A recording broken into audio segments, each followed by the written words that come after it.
She ruled music, conquered film, defied age, and outlived every label Hollywood tried to slap on her. But behind the glitter, wigs, and standing ovations was a woman no one truly knew. From sleeping in cars as a child to rewriting music history in her 70s, Cher's life has been one long, jaw-dropping reinvention. And when you think you've heard it all, what she left behind, what she said in private, and what stars still owe her, will leave you stunned. This isn't just a story. This is Cher's final word, and it changes everything. Cher was born into poverty and rose to rule every era of entertainment. Cher was born Sherilyn Sarkisian on May 20, 1946, in El Centro, California, to Georgia Holt, a part-time model and actress who often struggled to make ends meet. Her father, John Sarkisian, was mostly absent, leaving her childhood marked by instability, constant relocations, and financial hardship. At one point, she and her mother were even living out of their car. But even then, Cher exuded raw charisma, mimicking icons like Audrey Hepburn and dreaming far beyond her circumstances. Diagnosed with dyslexia and lacking formal training, she dropped out of school at 16 and moved to Los Angeles. Within a year, she met Sonny Bono, sparking a musical partnership that would define the 60s. From flower child to fashion trailblazer, Cher reshaped herself with every decade.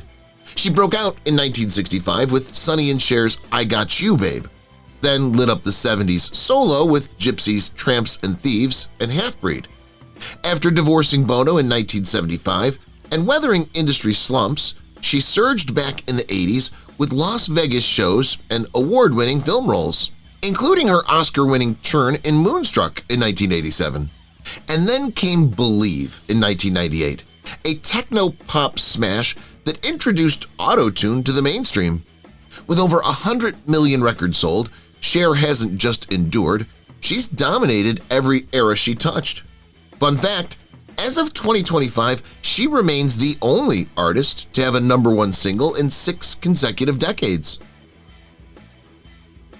How a shy girl named Sherilyn became the voice of generations.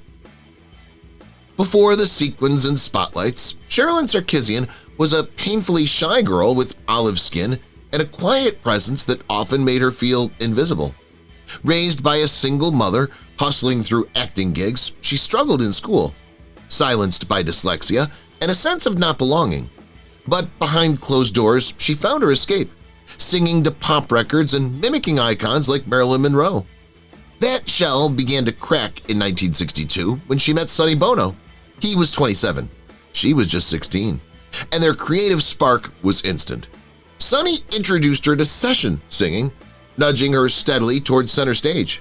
Then in 1965, I Got You Babe exploded to #1, and Cher's smoky contralto rewrote what a female pop voice could sound like.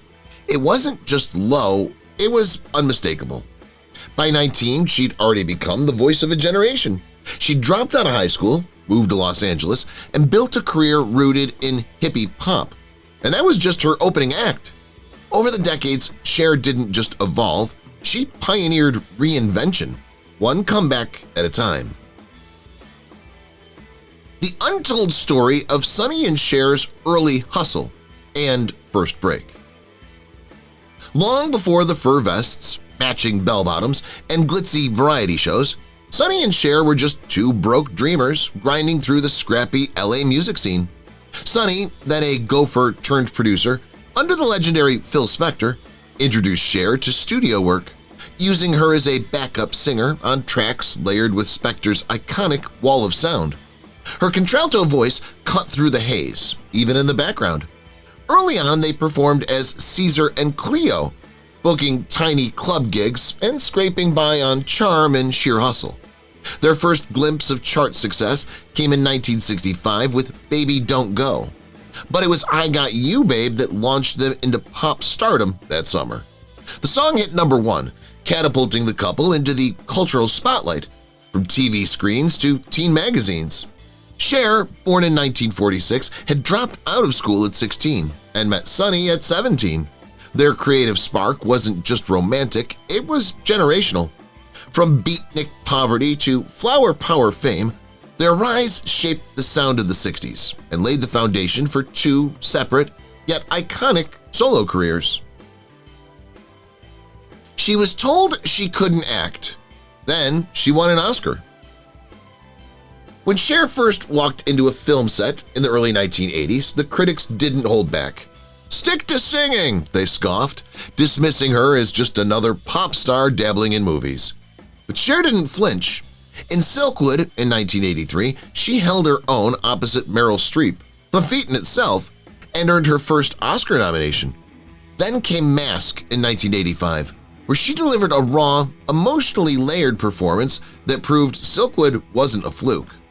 But the game changer was Moonstruck in 1987.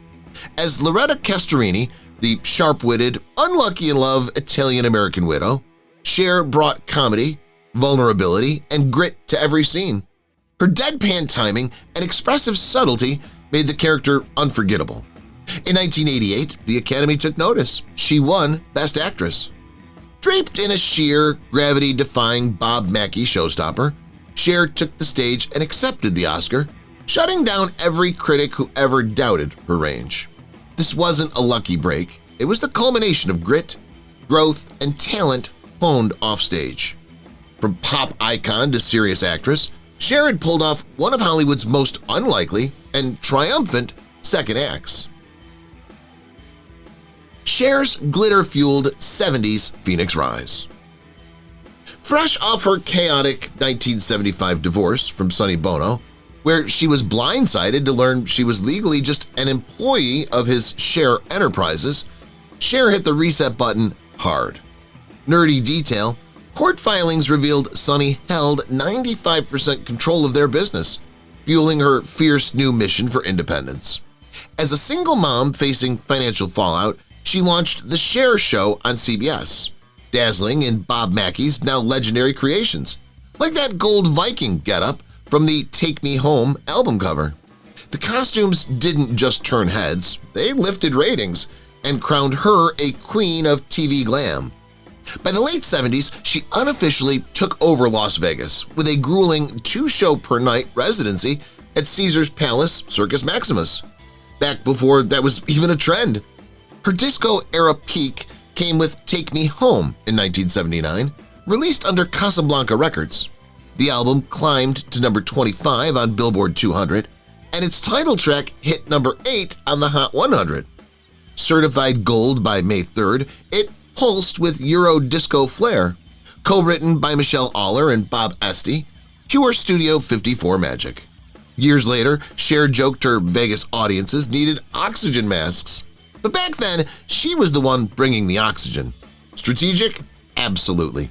She didn't just survive the turbulence of the decade, she strutted straight through it in sequence, rhinestones, and complete command of her own spotlight. Why Cher never let critics define her career. Critics perpetually scratch their heads over Cher. Too campy for critical cred, too raspy for Broadway polish, too feather boa fabulous for Oscar bait. Her Bob Mackie masterpieces slammed as outrageous. That sheer soufflé gown she wore to the 1974 Vogue shoot, crafted from smuggled fabric in true Marlene Dietrich fashion, was banned in parts of the South. And those infamous see-through bike shorts in the 1989 If I Could Turn Back Time video? Shot aboard the USS Missouri, they sparked outrage among the Navy and MTV. After sailor extras couldn't stop gawking, the video was restricted to post-9 p.m. airings. As for acting, before Moonstruck in 1987, critics scoffed with stick-to-singing jabs until she won Best Actress with her snap-out-of-it slap on Nicolas Cage, now a cinema legend. Believes 1998 autotune? Producers cranked the retune speed to 0, creating the now iconic glitch, officially dubbed the Cher effect in the manual. They initially claimed it was a vocoder to protect the secret. The track hit number 1 and ushered in the T-Pain era. Cher's own vibe? "I've been a joke so many times, but I'm strong-willed. My mother's tougher," she once quipped, turning ridicule into rocket fuel. Nerdy aside, autotune inventor Andy Hildebrand Never imagined it would launch disco divas, but Cher made it hers. Haters, just history's punchline. Cher's rocky marriage to Gregg Allman and the son they raised. Just days after finalizing her divorce from Sonny Bono on June 27, 1975, Cher stunned fans by marrying Gregg Allman of the Allman Brothers Band on June 30th. It was a whirlwind, and it stayed that way. Allman's struggles with heroin and alcohol clashed hard with Cher's world, and she filed for divorce just 9 days later after discovering the needles. Yet somehow they reconciled. Their son, Elijah Blue Allman, was born on July 10, 1976, and they even collaborated on a 1977 duet album, To the Hard Way, which Rolling Stone famously panned as a zero-star disaster. Elijah was mainly raised by Cher, with stretches in boarding schools amid ongoing family tension. He later carved out his own rock legacy as frontman for the industrial pair Deadsy. Their mother-son relationship has had public highs and lows, especially involving rehab stays, conservatorship disputes, and Elijah's June 2025 hospitalization. Through it all, Cher has never denied her enduring affection for Gregg. Even after his death from liver cancer, on May 27, 2017, she described their bond as unforgettable, a chapter of chaos, love, and resilience. Cher's secret struggles with illness, dyslexia, and depression. Behind the wigs, glitter, and razor-sharp comebacks, Cher has quietly battled challenges few fans ever saw. Diagnosed with dyslexia around age 30, after it went undetected in school where teachers often labeled her lazy, she struggled academically, dropping out at 16 with mostly D's and F's. She later recalled feeling stupid, despite excelling in French and English when learning by ear, famously saying, "I never read in school." Reading scripts has remained difficult even into adulthood, and she's long preferred hearing lines aloud. Throughout her life, she's also faced recurring health problems, including chronic Epstein-Barr virus, EBV, which caused severe fatigue and forced the collapse of her 2014 Dressed to Kill tour finale. She's said the illness also affected earlier projects, including her work during the 1980s era of mermaids, recalling, "I thought I was going to die." Cher has been equally open about deep depression, describing moments of suicidal despair, including standing on a balcony during her emotionally empty marriage to Sonny Bono, feeling dizzy with loneliness. She's also spoken about profound grief following Sonny's death in 1998 and Gregg Allman's passing in 2017. Cher's resilience wasn't forged from perfection, it was carved from hardship. Her real strength lies in surviving quietly, even while convincing the world she never missed a beat.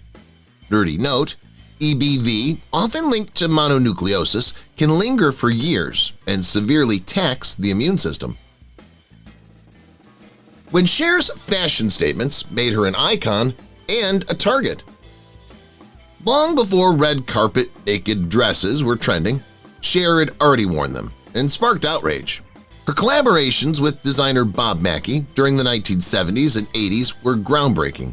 Sheer gowns, midriff-bearing looks, and towering feathered headdresses. While fans saw art, critics often saw scandal. In 1975, the Cher Show drew heat for baring her navel, something still taboo post I Dream of Jeannie.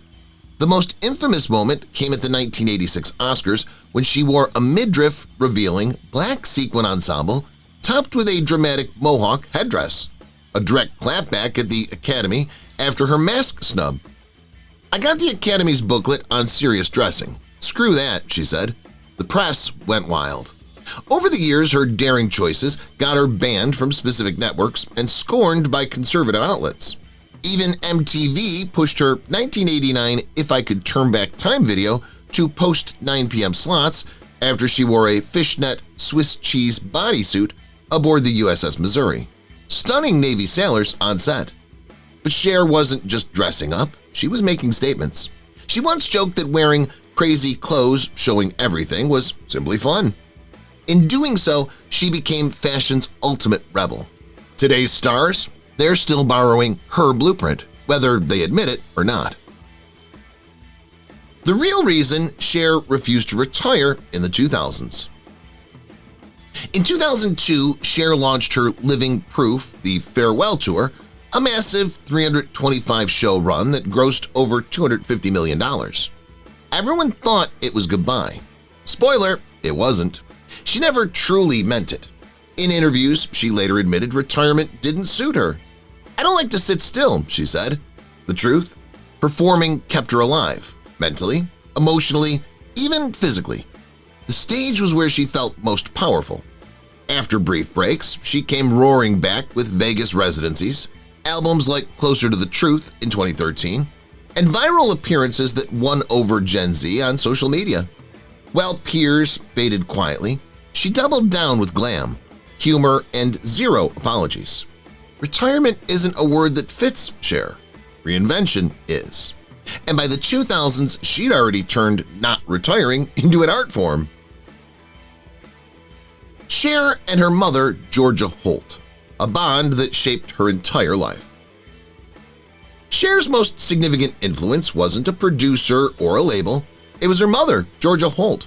A singer and actress herself, Holt endured 6 marriages and countless jobs, raising Cher amid instability and grit. She believed in her daughter long before the world did. When Cher doubted herself, Holt reminded her of her strength. Their bond was so deep that Cher once said, "My mother gave me the courage to be me." In 2013, Cher produced a documentary about Georgia titled Dear Mom, Love Cher, revealing home videos and intimate stories.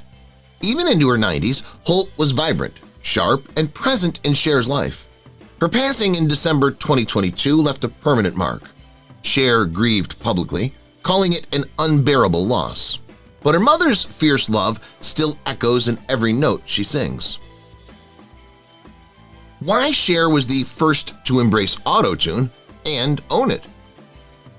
In 1998, when Cher released Believe, the music industry had never heard anything like it.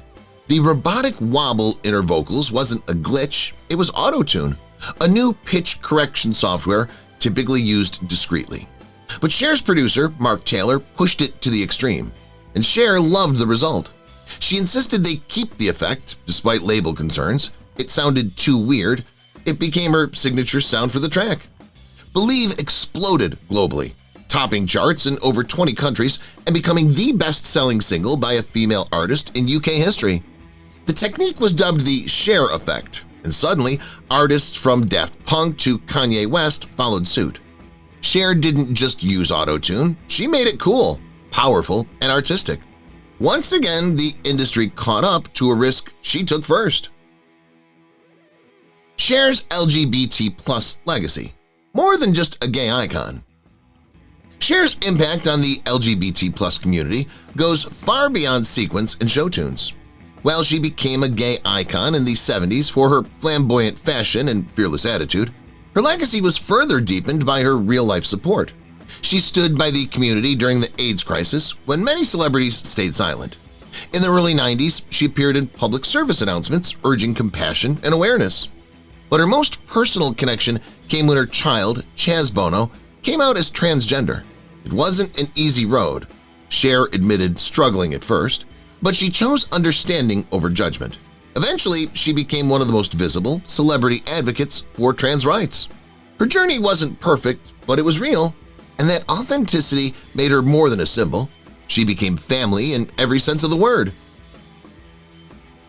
How Cher reinvented herself in her 60s and outsold everyone. Most stars slowed down by their 60s. Cher sped up. At 61, she dropped Believe, which became the best-selling single of her career. But that was just the beginning. In her 60s, she conquered Las Vegas with her residency at Caesar's Palace, drawing sold-out crowds for 3 years. Then came Closer to the Truth in 2013, which debuted at number 3 on the Billboard 200, her highest-charting solo album ever.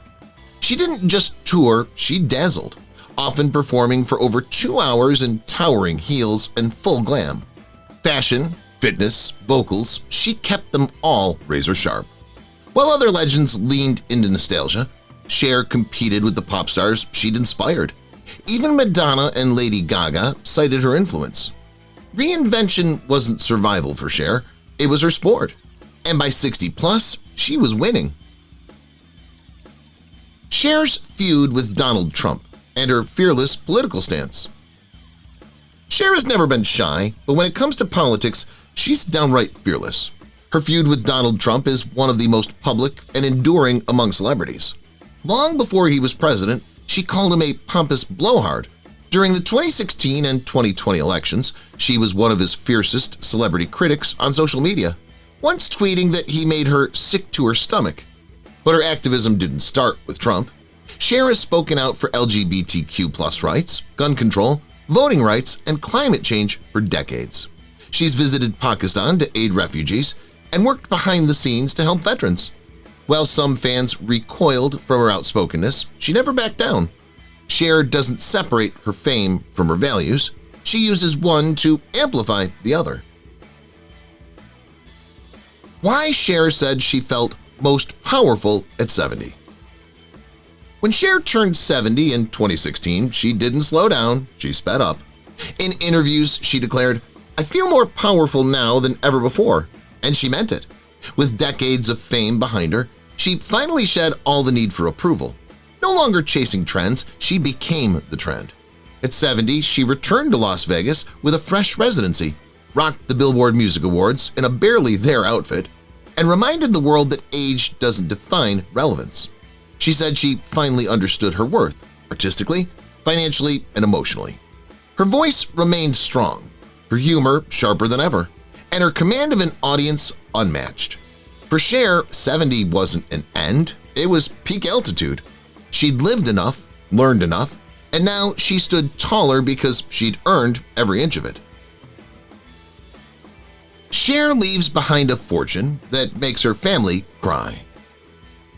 When Cher passes, the headlines won't be just about her legacy.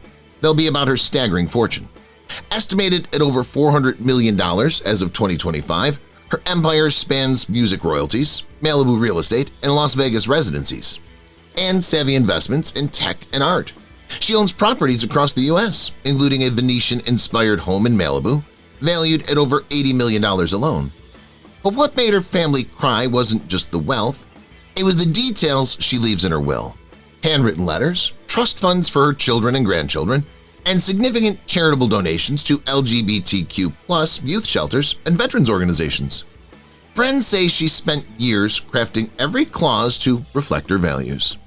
It isn't just a financial inheritance, it's emotional, personal, and deeply Cher. Even in death, she curates the moment. Cher's son, Chaz Bono, a journey the world watched and judged. Chaz Bono's journey from being born Chastity Bono to publicly transitioning in the 2000s was among the most watched and polarizing in pop culture. As the only child of Sonny and Cher, he grew up in the spotlight, first appearing on the Sonny and Cher Comedy Hour as a toddler. Coming out as a lesbian in the 90s, Chaz later revealed he was transgender in 2009, undergoing gender transition surgeries and legally changing his name. Cher, initially shocked, was candid about needing time to adjust, but ultimately became one of his fiercest supporters. Their bond deepened, even as the public dissected every move. Chaz went on to be an actor, writer, and activist, appearing on Dancing with the Stars in 2011. His bravery and Cher's growth became a defining chapter in both their lives. Her home, her rules. Inside Cher's enchanted compound in Malibu. Cher's Malibu estate isn't just a house, it's a reflection of her soul. Perched on a bluff with sweeping ocean views, Venetian palazzos inspired the mansion and took nearly 5 years to complete. With carved marble, hand-painted ceilings, and Moroccan accents, every detail was curated to reflect her love of art, history, and mysticism. She once said, "It's not a home unless it has ghosts," joking about its spiritual energy. The property includes a climate-controlled wig room, private chapel, and a sprawling courtyard lined with antique urns. When she listed it briefly in 2022 for $85 million, fans got a rare glimpse inside. But it wasn't just luxury, it was personal. Cher built it to be her sanctuary, away from the noise, where every corner whispered her story. How how a timeless anthem like Believe climbed the charts in an era before streaming dominance. In 1998, Cher released Believe, a song that didn't just top the charts, it smashed expectations for legacy artists in a changing industry. Long before streaming numbers dominated the conversation, Believe became one of the best-selling singles of all time, topping charts in 23 countries and selling over 11 million copies worldwide, including becoming the best-selling single ever by a female artist in the UK. It was her 5th #1 on the US Billboard Hot 100 and stayed at the top of the UK charts for 7 weeks. The song's inventive use of autotune changed pop production forever, and its commercial impact showed that even decades into her career, she could still compete with and influence younger stars. Cher didn't merely sell records, she rewrote the rules of pop success. Cher's role in Mamma Mia 2 almost didn't happen. Here's why. When Mamma Mia, Here We Go Again hit theaters in 2018 and Cher nearly stole the entire movie with just 12 minutes of screen time, but what fans don't know is she almost turned it down. Initially, she was hesitant to play Ruby Sheridan, Donna's glamorous estranged mother. Cher reportedly didn't think she was right for the part and even joked, "I'm playing Meryl Streep's mother? She's only 3 years younger than me." It took some serious convincing from Universal and director Ole Parker, who reworked scenes just for her. Once on board, she recorded a haunting version of ABBA's Fernando that became a highlight. The film reignited her love for ABBA and led to a full cover album, Dancing Queen. What began as reluctance ended as a cinematic mic drop. Why Cher walked away from huge Hollywood roles, no regrets. Over the years, Cher has turned down some surprising roles, but never looked back. One of the biggest was playing Morticia Addams in The Addams Family in 1991, for which she was rumored to have been considered before Angelica Houston landed the role. Fans also speculated she'd play Catwoman in Batman Returns, but she passed on the project, unconvinced by the direction. In a 2000s interview, she even admitted to skipping out on a role in Thelma and Louise, fearing it wasn't right for her at the time. But here's the twist, she never saw these decisions as missteps. Cher once said, "If I say no, it's because something in my gut says not now." Rather than chasing every opportunity, she chose to guard her instincts, and they rarely failed her. Cher's final tour broke records, and her body. Cher's Here We Go Again tour, launched in 2018, was meant to be a late career victory lap, but it turned into a grueling marathon. Spanning over 100 shows across multiple continents, the tour grossed more than $100 million, making it one of the highest-grossing tours by a female artist in her 70s. At every stop, she delivered 2-hour sets packed with costume changes, high heels, and choreography. But behind the curtain, it took a toll. She battled chronic fatigue and intense joint pain, lingering effects from decades of performance and Epstein-Barr virus. Still, she refused to cancel shows, even when advised to rest. Fans had waited too long, she said. The glitz masked the grit. That tour wasn't just a comeback, it was a testament to how far she'd push her body for the stage. The real reason, she said, men aren't a necessity, they're a luxury. The quote that launched 1,000 memes wasn't a punchline, it was pure Cher. In a 1996 interview with Jane Pauley, she recounted her mother's advice. "You only need to marry a rich man." Cher replied, "Mom, I am a rich man." That fierce independence crystallized into her now famous line, "Men aren't a necessity, they're a luxury." It wasn't anti-love, it was pro-self. She'd been through high-profile romances with Sonny Bono, Greg Allman, Val Kilmer, and even a rumored fling with Tom Cruise, but never let relationships define her. In later years, she embraced younger partners but kept her autonomy intact. For Cher, men could be fun but never the foundation. That quote wasn't about dismissing men, it was about centering herself, and in doing so, she became a feminist icon without trying. What Cher told her closest friends about aging, legacy, and life in her 70s. As Cher entered her 70s, she became more reflective, but never less fiery. In interviews and private conversations, close friends say she often spoke about aging with equal parts humor and defiance. "Getting older sucks," she once joked, "but it's better than the alternative." Still, she made it clear she wasn't afraid of aging, just of becoming irrelevant. To those around her, she often expressed pride in staying independent, strong, and outspoken. She talked about her legacy not in terms of fame but impact, particularly on women, LGBTQ+ youth, and outsiders who never fit the mold. Cher wasn't chasing applause anymore. She was curating meaning. She told one friend, "If people remember me as someone who never gave up, good, that's what I want." At 70+, she was still writing her story. How Cher plans her legacy, trusts, philanthropy, and family futures. Cher has spoken publicly about planning her legacy, even while she's alive, focusing on how her estate, art, and advocacy will support causes and loved ones well into the future.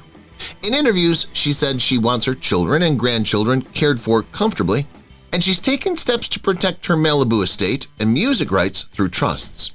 Beyond family, she's long supported LGBTQ+ youth organizations, AIDS research, and veterans charities, suggesting where she hopes parts of her fortune will continue to make an impact. Cher once said legacy isn't what's left after you're gone, it's what you build while you're here. This forward-thinking planning is uniquely hers, strategic, heartfelt, and unmistakably bold. Why fans flocked to her Malibu estate after she announced her final tour. When Cher announced her Here We Go Again tour in 2018, the world erupted, and her Malibu gates became a spontaneous pilgrimage site. Within hours of the tour announcement, fans began showing up outside her iconic estate, waving posters, sharing stories, and celebrating a legend who'd defined multiple generations. Some held up homemade signs referencing Believe, Moonstruck, and her Vegas residencies. Others sang her songs, turning the front lawn into an impromptu fan fest. It wasn't morbid, it was joyful devotion. Older fans brought younger ones, passing down the love like a family heirloom. Security politely encouraged the gatherings, while Cher's team shared videos of the crowd on social feeds, calling it one of the most heartwarming reactions of her career. It wasn't just hype, it was love. Why Cher joked her future grave would be a shrine, and she's probably right. Cher has always had a wicked sense of humor, especially about her own legacy.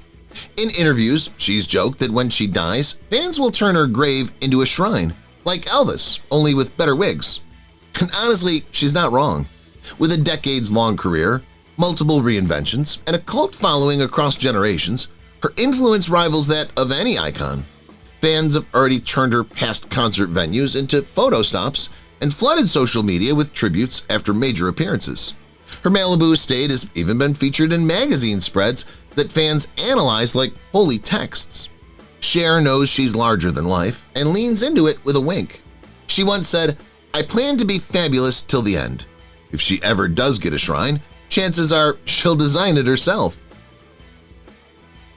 The letters Cher wrote for her sons, and why they'll never be made public. Cher has always been a fiercely private mother, especially when it comes to her two sons, Chaz Bono and Elijah Blue Allman. Over the years, both have had public ups and downs, from Chaz's gender transition to Elijah's complex relationship with fame and family. But what the public rarely sees is Cher's deep emotional core behind the scenes. According to close friends, she's written heartfelt letters to both sons, some in the early 2000s, others more recently, expressing love, regrets, fears, and the things she found hardest to say out loud. These letters are kept out of the spotlight by design. Cher believes in protecting her son's privacy, even while the world watches. She once said, "Some things belong only to your children. In a life lived on stage, those letters remain sacred." Cher's most recent appearance had everyone talking, and she knew it would. In December 2025, Cher turned heads again with a dazzling guest turn on Saturday Night Live, marking her first appearance on the iconic sketch show since 1987. At 79, she arrived with a magnetic presence that lit up the stage alongside host Ariana Grande and Bowen Yang. delivering festive energy and sharp comic timing that fans instantly celebrated online and in headlines. Her surprise performance of tracks from her Christmas album included a dramatic mid-show hair transformation, proving she still commands attention with bold style and charisma. Social platforms exploded with praise, fashion breakdowns, and clips of her unforgettable moment, capturing how she continues to blend nostalgia with fresh cultural relevance. Cher knew what she was doing, and the world responded exactly as she predicted. Cher's living legacy in music, film, and activism still untouchable. Cher's legacy isn't just sealed, it's still expanding. With over 6 decades in the spotlight, she remains the only artist to have a #1 song in 6 consecutive decades, from the 1960s through the 2010s. Her acting accolades include an Oscar, a Cannes win, and cult classics like Moonstruck and Mermaids. But her influence reaches far beyond stage and screen. She's long championed LGBTQ+ rights, women's empowerment, and veterans causes, even co-founding Free the Wild to protect animals in captivity. In recent years, she's used Twitter as a megaphone for activism, combining humor with hard truths. Younger artists like Lady Gaga, Beyoncé, and Dua Lipa have all cited her as an icon. Cher isn't just a pop culture legend, she's a blueprint, and in 2026, no one has come close to replacing her. From Elvis to Gaga, the artists who publicly credit Cher as an influence. Cher's impact can be traced across generations, and many major artists have proudly acknowledged it. Elvis Presley was an early admirer of her stage presence. Sonny and Cher even opened for him in Vegas during the late 60s. In the early 2000s, Madonna credited Cher with breaking boundaries in fashion and reinvention. Lady Gaga has repeatedly praised her, once calling her the "queen of the blueprint I followed." Beyoncé cited Cher's longevity and visual evolution as an inspiration for Lemonade. Even Harry Styles and Dua Lipa have paid homage. Dua wore a Cher-inspired look for the 2021 Grammys. From glam rockers to pop queens, her influence transcends genre. Cher didn't just set trends, she became the benchmark, and the newer stars, they aren't copying her, they're honoring her. When Cher said goodbye, for now, and why fans still haven't moved on.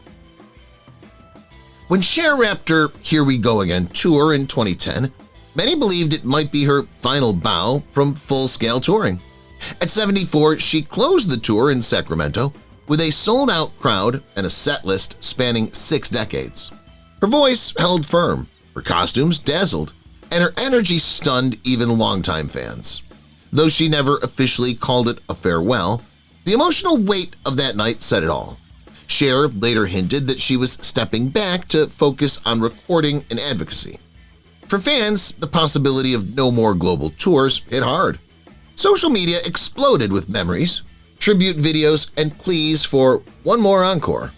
But Cher's silence didn't signal an end, it left the door open. And until she says never, no one's ready to let go. Cher's most powerful words ever captured on camera, and why they still hit hard. Across decades of interviews, awards, and activism, Cher has delivered countless unforgettable lines. But one stands out. In 1996, on the Jane Pauley Show, she recounted telling her mother, "Mom, I am a rich man." The clip has since gone viral repeatedly, embraced by generations of women and LGBTQ+ fans as a declaration of self-sufficiency. Another iconic moment came during her 2018 Billboard Music Awards speech when, at 71, she said, "I can do a 5-minute plank, I'm just saying." Funny, fierce, and unfiltered. Cher speaks like she lives, with style and spine. Whether defending her son Chaz, calling out injustice online, or laughing off ageism, her words always land. They're not scripted, they're soul deep. And long after the music fades, those quotes are what fans keep quoting. If you've watched the video till here, that means you've enjoyed the video. Subscribe. Don't forget to turn on the notifications bell icon